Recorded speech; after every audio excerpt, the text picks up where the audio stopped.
Hi everyone, welcome to part 3 of our Where Next series. We're exploring industry trends in relation to COVID. We hope you enjoyed part 1 and part 2. We do intend to do these every week, so we're excited to get going on part 3. With me now is Asif Ghatala. He leads banking, financial services, and retail for Data Source Consulting and EXL Analytics. I'm Allison Foster. I lead marketing for Data Source and EXL. So Asif, welcome. It's good to see you again. We'll just jump right in. It's been a couple of weeks now since stores have started opening after the pandemic and after the initial lockdown. What are some of the interesting ways that you've seen that retailers are adapting now during the lockdown? Hi, Allison. Good to be back with you. Well, as you can tell, with the social distancing protocols in place across most parts of the country, retailers are no doubt coming up with innovative solutions to engage their customers. While some of what we're seeing seem far-fetched and more out of desperation, there are definitely a few that could very well become the new norm going forward, right? I mean, a couple of examples that I'd like to call out are virtual consultations being offered by beauty brands, virtual try-on tools by apparel and fashion retailers. And the most interesting is the driverless cars for last mile delivery, which CVS is trying out, right? So all of these are interesting innovations being tried by retailers and could very well become permanent fixtures in the retail playbook if the initial experiments yield positive results. Let me provide some more color on these examples, right?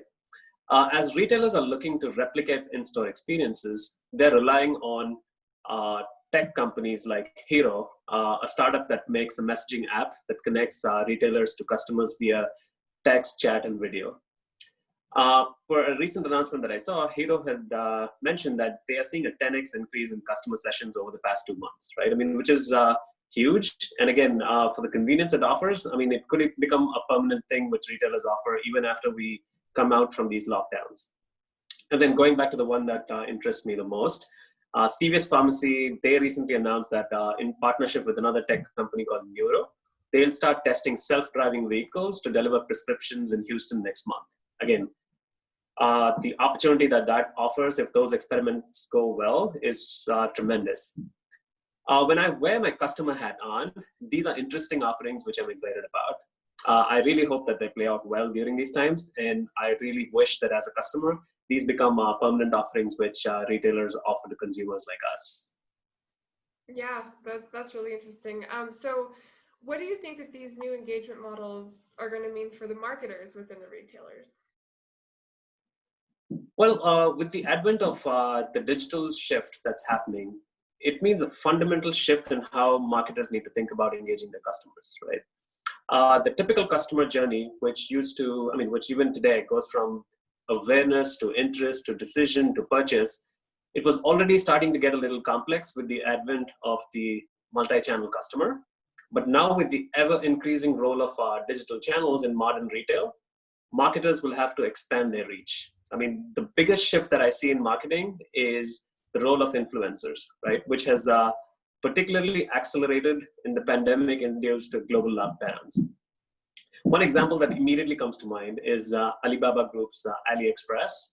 They announced that they plan to recruit close to 100,000 global influencers this year, and they plan to ramp it up to close to 1 million in the next 3 years, right? The scale of this program is not something every retailer can match, but then numbers like 1 million influencers just gives you some direction of how they think that this is an important channel for them. This is a huge shift from how a traditional marketer would think about influencing their customer behavior, right?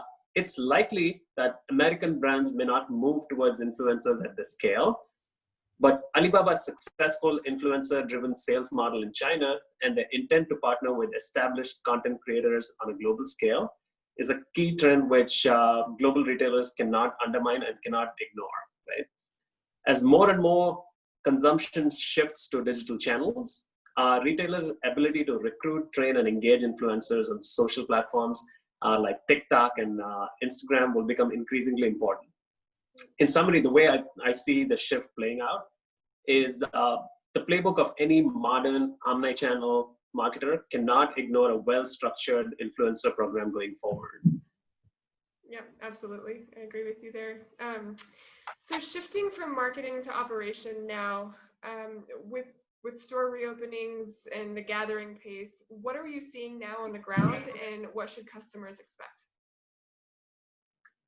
Well, yeah, like you rightly said, right? I mean, stores are slowly beginning to reopen, but the overall experience is very different, right? I mean, I've been to a few stores myself. I actually walked out, but then, I mean, my advice to fellow shoppers is in these times, at least in the phase one of a store reopening, it's better to stay digital. Or if you really plan to go into a store, prepare to spend significantly longer time than usual than what you're used to, right? Retailers are having to redesign every step of the in-store customer journey to respect regulatory guidelines and ensure the safety of their customers and their employees. I mean, you'll see this right from the time you arrive, as you enter the store, while you're walking the aisles, if you choose to use fitting rooms, if they're available, and even at checkout. The best thing I believe what retailers are doing is constantly communicating with their customers in a fully transparent manner on what to expect when they visit the store, whether it's about social distancing steps in place or educating them on how frequently stores, aisles, and merchandise are being sanitized. This is translating into well-informed customers with lower expectations while they shop in a store. As you can imagine, this isn't the ideal customer experience which retailers would want to provide, but they're doing the best they can given the constraints. And I don't see this changing anytime soon, but then hopefully as the situation evolves, we'll start seeing a better customer experience as you go to these stores. Sure. Yeah, it is interesting to see that change, and definitely longer lines from what I've experienced too. Do you want to elaborate a little bit on what specific changes we can expect, if I'm a shopper in the store during the next few weeks? Well, again, I mean, like I said, right? I mean, anybody planning to shop in a store at this point should expect to spend more time than usual for in-store shopping. But I mean, if you want to get into certain specifics, some of these things that I've experienced and what we've been hearing from reports as well, right? If you go into a store, expect to see more parking spots than usual reserved for drive-through pickups and curbside pickups. As stores limit the number of simultaneous shoppers, expect to await your turn to be let into the store. I mean, these are probably the long queues that you've seen outside some of the stores. Face masks as you enter, and bottles of hand sanitizers and wipes to clean your shopping carts as you start shopping is something which is becoming the norm. And some stores actually, it was pretty interesting. Apple recently put out a press release that, I mean, they're planning to have temperature checks at the entrance of their stores. But it is yet to be seen if they will actually turn away customers who are sick. I mean, that could have pretty significant ramifications. It'll be interesting to see what they do. Some grocery stores like Walmart have been testing one-way walking as a way to more easily facilitate traffic flow. Some retailers are experimenting with robots that keep moving up and down aisles for near real-time sanitization of merchandise between scheduled sanitization breaks. Again, how efficient that is something which is yet to be seen. We're starting to see return bins for touched items, especially in apparel and fashion retail, including some retailers who have put out releases saying that they are planning to send out garments from fitting rooms to the laundry before they're restocked. Right? Obviously, adds cost to these retailers, but then some of the measures they have to take for the safety of their customers and employees. Interestingly enough, Whole Foods, they've closed hot bars, salad bars, soup bars, and any self-serve stations to reduce the risk of infection. Again, across retailers, we are starting to see plexiglass barriers and contactless payments at cash registers. And again, in some retailers, they've also suspended cashback on debit card purchases. I mean, all in all, I mean, retailers are trying to make sure that they can limit the number of customers who are in there, limit person-to-person contact between the customers and the employees to make sure that people are able to shop in a safe environment. And those are basically constraints that they have to deal with, and they're doing the best they can within those constraints to give us the best shopping experience that they can.